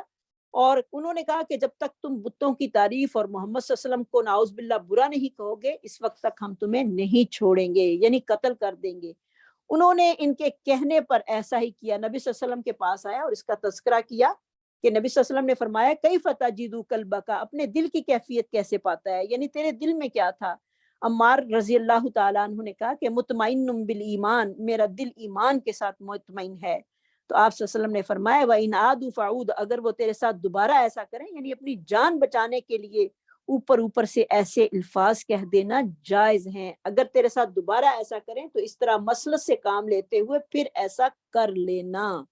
ایسا کر سکتے ہو۔ یعنی جب کوئی کافر سختی کر رہا ہو اور انسان کو اپنی جان اور اپنے ایمان کی فکر ہو تو وہ جو کہلوانا چاہتا ہے وہ کہہ کر اس سے اپنی جان چھڑوا سکتا ہے۔ لیکن دل کی حالت جو ہے وہ اللہ تعالیٰ جانتا. یہ نہ ہو کہ دل میں بھی وہ نعوذ باللہ اسلام سے نفرت کرے اور کہے کہ نہیں اب میں تمہارے ساتھ ہی ہو گیا ہوں، بلکہ نہیں. اس کے بارے میں بھی دیکھیں کتنی بڑی بات ہے. ایک آتی ہے یہاں پر بات کہ یعنی ایسی حالت میں کلمہ کفر کو ویسے تو جو ہے وہ سختی کی بنا پر ایسی بات جو ہے وہ کہنی جائز ہے، لیکن اپنے دل کی خوشی سے ایسا کرنا اس کی بالکل بھی اجازت نہیں ہے. جیسے کہ دو مسلمان آدمی ایک بت پرست قوم سے گزرے اور وہ قوم اپنے بت کے لیے اعتکاف پہ بیٹھی ہوئی تھی. انہوں نے ان دونوں مسلموں آدمیوں سے کہا کہ تم بت کے لیے کوئی نذرانہ یا قربانی دو. انہوں نے کہا لا نشرک باللہ شیئا، ہم اللہ کے ساتھ کسی کو شریک نہیں کریں گے، یعنی یہ تو شرک ہے کہ ہم ان کے لیے کچھ نہ کچھ دیں. تو ان دونوں کو چاہو تو قربانی کا نذرانہ جو ہے وہ ضرور پیش کرو. انہوں نے کہا کہ نہیں تمہیں اس کے لیے کچھ نہ کچھ دینا ہوگا اگرچہ ایک مکھی ہی کیوں نہ ہو. ان دونوں میں سے کہہ کر مکھی کا نذرانہ پیش کرنے سے انکار کر دیا ان دونوں میں سے ایک نے، اور کہ میں اللہ کے ساتھ ہرگز کسی کو شریک نہیں کروں گا. مشرکوں نے اسے قتل کر دیا اور وہ جنت میں داخل ہو گیا، اور دوسرے نے مکھی پکڑی اور بت کے لیے بطور نذرانہ پیش کر دی، اسی وجہ سے وہ جہنم میں داخل ہو گیا. استغفر اللہ. کیونکہ اس نے واقعی ان کی بات جو تھی وہ مان کر شرک کر لیا. تو شرک جو ہے وہ کسی حال میں بھی جائز نہیں. اگر انسان کوئی اپنے اوپر سے کہہ دے کہ میں اس طرح کر لوں تو نہیں، وہ اوپر سے بھی کرنا جائز نہیں. شرک جو ہے وہ ایک مکھی کے پکڑ کر اس کو مار کر اس نے بت کے پر نذرانہ جو تھا وہ پیش کر دیا تو اللہ رب العزت نے اس کو جہنم میں داخل کر دیا. استغفر اللہ. تو آگے آیت آ رہی ہے وَيُحَذِّرُكُمُ اللَّهُ نَفْسَ، ڈراتے ہیں اللہ تعالیٰ تم کو اپنی ذات سے، اور وَإِلَى اللَّهِ الْمَصِيرُ، اور اللہ ہی کی طرف انسان کا لوٹ کر جانا ہے. ہازارا اس کا روٹ ہوگا کہ اللہ تعالیٰ تمہیں اپنے نفس سے ڈراتے ہیں، کیونکہ اللہ کا خوف بنیادی چیز ہے. یہی انسان کو احکام شریعت پر عمل پیرا ہونے پر مجبور کرتا ہے. کس قدر کس کے دل میں اللہ کا خوف زیادہ ہے، اس قدر ہی جس قدر بھی خوف زیادہ ہوتا ہے اسی قدر وہ انسان جو ہے وہ گناہوں سے بچتا ہے اور اللہ کے حکموں کو اپنانے کی کوشش کرتا ہے. تو اسی لیے اللہ رب العزت نے اہل ایمان کو کفار کے ساتھ قلبی تعلق سے جو ہے وہ منع کیا ہے اور اپنی ذات سے ڈرایا ہے کہ دل کی باتیں جو ہیں وہ اللہ کے سوا اور کوئی نہیں جانتا، یا وہ انسان جانتا ہے. تو اس لیے اپنے دل کو صاف اور پاکیزہ صرف اللہ کے لیے رکھو، اور پھر تم جو بھی عمل کرو گے اللہ تعالیٰ اس پر تمہارا حساب کتاب جو ہے وہ پورا لے گا. کل کہہ دیجئے ان تخفوا ما فی صدورکم، اگر تم چھپاؤ گے اپنے سینوں میں جو کچھ تمہارے سینوں میں ہے، او تبدوہ، خافا یا اور بادال واو اس کا روٹ ہوگا، یا البدو یعلمہ اللہ، جانتے ہیں اس کو اللہ تعالیٰ. تمہارے سینوں کی ظاہری اور پوشیدہ حالت کو اللہ رب العزت جانتے ہیں. وَيَعْلَمُ مَا فِي السَّمَاوَاتِ وَمَا فِي الْأَرْضِ، اور وہ جانتا ہے جو کچھ آسمانوں میں ہے اور زمین میں ہے. وَاللَّهُ عَلَىٰ كُلِّ شَيْءٍ قدیر، اور اللہ تعالیٰ جو ہے وہ ہر چیز پر قدرت رکھنے والا ہے.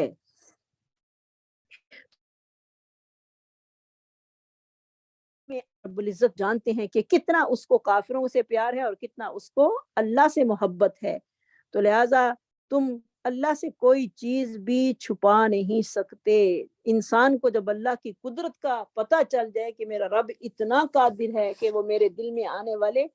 خیالوں سے بھی واقف ہے، تو وہ اپنے خیالات کو ضرور پاکیزہ رکھے گا. یوم تجد کل نفس ما عملت، اور جس دن تو پائے گا ہر جان کو جو اس نے عمل کیا، من خیرن نیکی میں سے، محضرہ اپنے سامنے.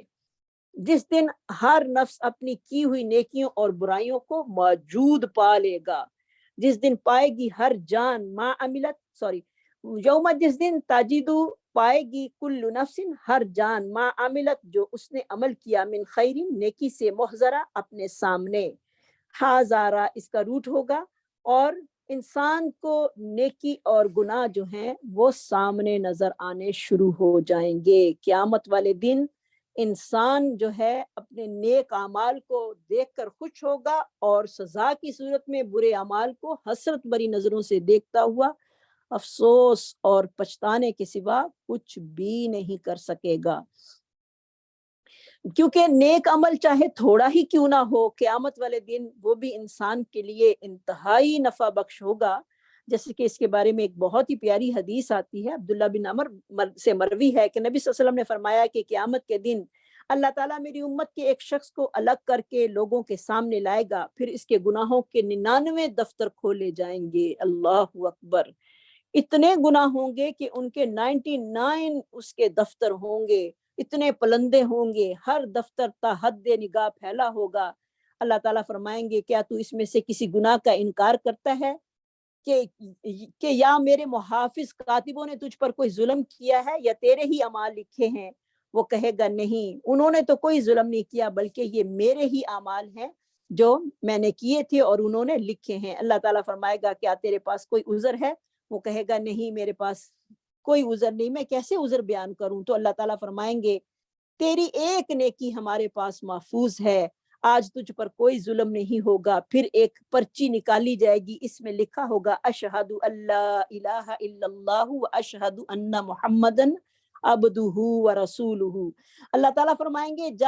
جا کر اپنے اعمال کا وزن کر، اور وہ کہے گا کہ اے میرے رب اتنے میرے گناہ ہیں اور یہ پرچی اس کے مقابلے میں کیا کام آئے گی، یعنی اس کا موازنہ میں کیا کروں؟ ایک چھوٹی سی پرچی ہے اور گناہوں کے 99 دفتر جو ہیں، یعنی اتنے رجسٹر بھرے ہوئے ہیں، 99 رجسٹر ہیں۔ تو اللہ رب العزت کہیں گے جا تو اس کا وزن کر، اور جب پرچی ترازو کے دوسرے پلڑے میں رکھ دی جائے گی تو پرچی والا پلڑا دوسرے پلڑوں سے بھاری ہو جائے گا۔ سبحان اللہ! اس لیے کہ کوئی چیز بھی اللہ کے نام سے جو ہے وہ ہم وزن ہو ہی نہیں سکتی۔ اللہ کا نام سب سے بھاری نام ہے۔ تو اللہ تعالیٰ دیکھیں اس کے جب وزن بھاری ہو جائیں گے تو اللہ تعالیٰ اس کے گناہوں کو معاف کر دیں گے۔ اس لیے کوئی بھی عمل ہو، چھوٹے سے چھوٹا ہو، بڑے سے بڑا ہو، اس کو بھی اخلاصی نیت سے اگر کیا جائے تو قیامت والے دن وہ بھی بہت ہی فائدہ دے گا۔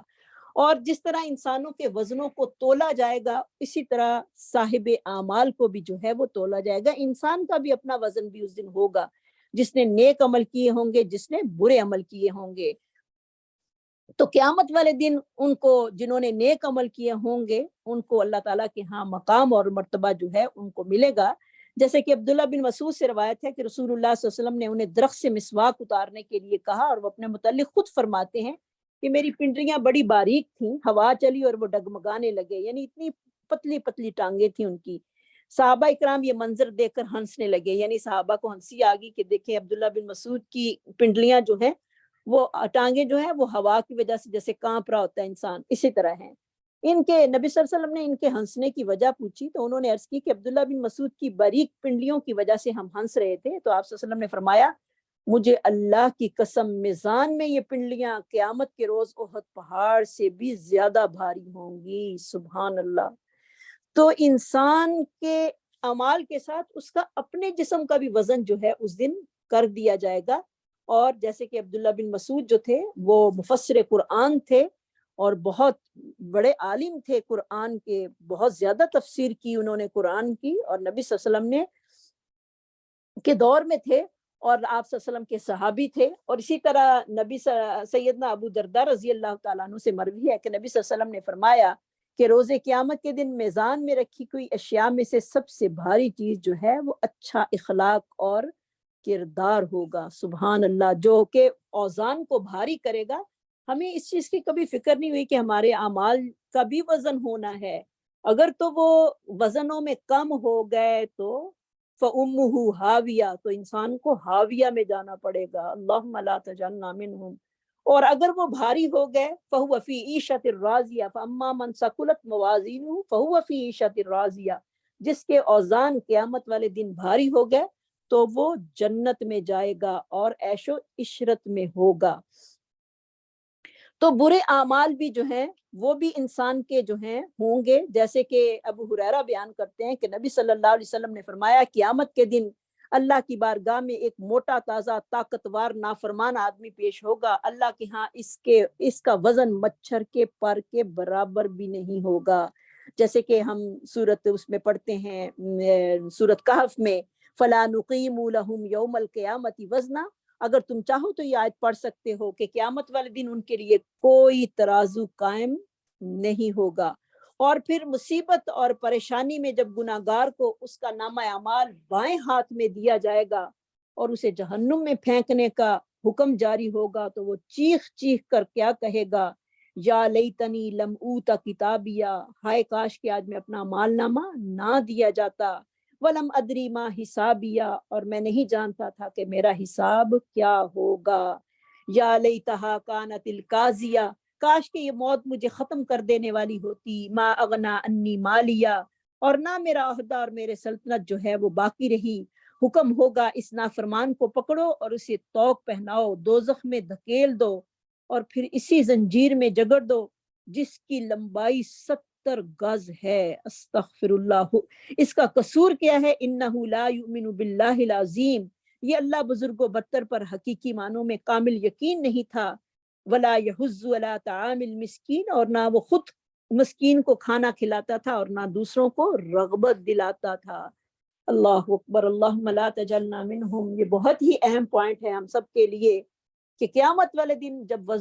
وزن ہوگا اور نامہ اعمال جو ہے وہ کس ہاتھ میں ملے گا، اس چیز کی ہمیں فکر کرنی ہے۔ اگر نامہ اعمال دائیں ہاتھ میں مل گیا تو کامیابی ہے، اور اگر بائیں ہاتھ میں مل گیا تو پھر تباہی ہے۔ استغفر اللہ، اللہ ہمیں اس دن کی تباہیوں سے اور اس دن کی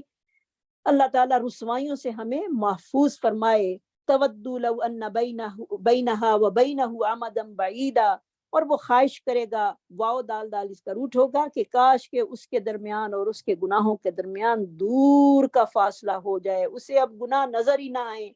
اور وہ مٹ مٹا جائیں، اور اس دن کیا ہوگا، ہر چیز جو ہے وہ سامنے ہوگی، لیکن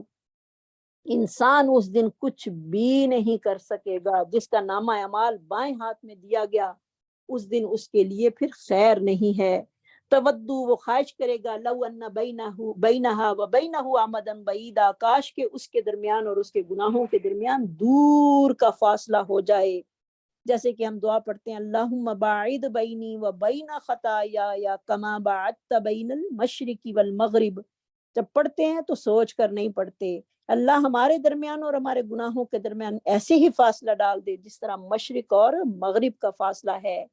آمین۔ وَيُحَذِّرُكُمُ اللَّهُ نَفْسًا، اور ڈراتا ہے تم کو اللہ تعالیٰ اپنی ذات سے، اللہ اپنی ذات سے ڈراتا ہے کہ میری ذات جو ہے اس سے ڈر جاؤ، بہت بڑی ذات اور بڑی قدرت والی ذات ہے۔ وَاللَّهُ رَؤُوفٌ بِالْعِبَادِ، اور اللہ تعالیٰ جو ہے وہ بہت ہی شفیق اور مہربان ہے اپنے بندوں کے ساتھ۔ سبحان اللہ، اللہ جو ہیں وہ بڑے ہی مہربان ہیں اپنے بندوں کے، اگر چھوٹے سے بھی نیکی پر خوش ہو جائیں تو یہ اللہ کا بہت بڑا رؤوف اور کریم ہونا ہے۔ جیسے کہ ایک آدمی نے ایک راستے میں پڑی چیز کو دور کر دیا، نبی صلی اللہ علیہ وسلم نے فرمایا کہ مجھے وہ خواب میں دکھایا گیا بندہ کہ وہ جنت میں چھلانگیں لگا رہا ہے، اللہ تعالیٰ نے اس کو چھڑی ایک دور کرنے پر کہ میرے کسی بہن بھائی کو جو ہے اس سے تکلیف نہ پہنچے، تو اللہ نے اس کو جنت کا داخلہ دے دیا۔ اور اسی طرح انسان اگر کوئی چھوٹا سا بھی گناہ کرتا ہے تو اس پر پکڑا گیا تو اللہ تعالیٰ کے ہاں پھر اس کا چھٹکارا بہت مشکل ہے۔ اللہ تعالیٰ ہمیں ایسے کام کرنے کی توفیق نصیب فرمائے جس میں اللہ کی رضا شامل ہو اور خالص اللہ کے لیے ہوں، اور اللہ کا ڈر جو ہے وہ انسان کو نیکیوں کی طرف راغب کرتا ہے اور برے اعمال کو روکنے کا سبب ہے۔ اللہ ہمارے اندر اپنا تقوی اور خوف جو ہے وہ پیدا کر دے، اور اللہ کی ذات سے ہم ہر وقت ڈرتے رہیں تاکہ ہم گناہوں سے باز رہیں، اور اللہ تعالیٰ ہم سے شیطان کو دور کر دے۔ آج کل بڑی ہی محنت کے دن ہے، سب سسٹرز جو ہیں وہ اس کے لیے زیادہ سے زیادہ تکبیرات اور تحلیلات کا جو ہے وہ اہتمام کریں، اپنی قرآن کی تلاوت زیادہ سے زیادہ کریں، کیونکہ یہ بڑے قیمتی دن ہیں، ان کو ہم نے قیمتی ہی بنانا ہے، اور اللہ تعالیٰ ہم سب کو اس کی توفیق نصیب فرمائے، اور اللہ تعالیٰ ہم سب کے گناہوں کو معاف کرے۔ اور 9 ذی الحج کا روزہ بھی ہے انشاءاللہ، جس دن عرفہ کا دن ہوگا اس دن ہم نے روزہ بھی رکھنا ہے انشاءاللہ الرحمن، اور اگر چاہے تو کوئی پہلے سے بھی روزے رکھ سکتا ہے، اگر کسی کی اتنی طاقت نہیں تو وہ 9 ذی الحج کا روزہ ضرور رکھے کیونکہ وہ 2 سال کے گناہوں کا کفارہ ہے، 1 سال کے پچھلے اور 1 سال اگلے آنے والے گناہوں کا وہ کفارہ ہے۔ بڑا ہی اہم روزہ ہے جس کو ہم نے انشاءاللہ منگل والے دن ٹیوزڈے کو جو ہے وہ رکھنا ہے۔ انشاءاللہ اگلے تھرسڈے کو کلاس نہیں ہوگی کیونکہ عید ہے، پاکستان میں بھی عید ہے اور یہاں پر بھی عید ہے وینسڈے کو، تو لہٰذا انشاءاللہ اس سے اگلے ویک جو ہے وہ کلاس ہوگی انشاءاللہ الرحمن۔ سب دو جو ہیں سسٹرز ایک دوسرے کو دعاؤں میں یاد رکھیں۔ کچھ احباب بیمار ہیں، اللہ تعالیٰ ان کو شفاء کاملہ نصیب فرمائے، اور جتنی بھی دنیا بیمار ہے اللہ تعالیٰ جو ہسپتالوں میں ہے، گھروں میں ہے، اللہ تعالیٰ سب کی آسانیاں پیدا کر دے اور سب کی تکلیفوں کو، دکھوں کو اللہ تعالیٰ راحت میں بدل دے، اور اللہ تعالیٰ ہم سب پر مہربان ہو جائے۔ اللہ کی رحمت کی بہت ہی امید ہے، انشاءاللہ اللہ تعالیٰ جو ہے وہ ہم سب کا نگہبان ہو۔ ٹھیک ہے، السلام علیکم ورحمۃ اللہ وبرکاتہ۔ سبحان ربک رب العزت عما یصفون وسلام علی المرسلین والحمد للہ رب العالمین۔ سبحانک اللہم وبحمدک نشہد ان لا الہ الا انت نستغفرک ونتوب الیک۔ السلام علیکم ورحمۃ اللہ وبرکاتہ۔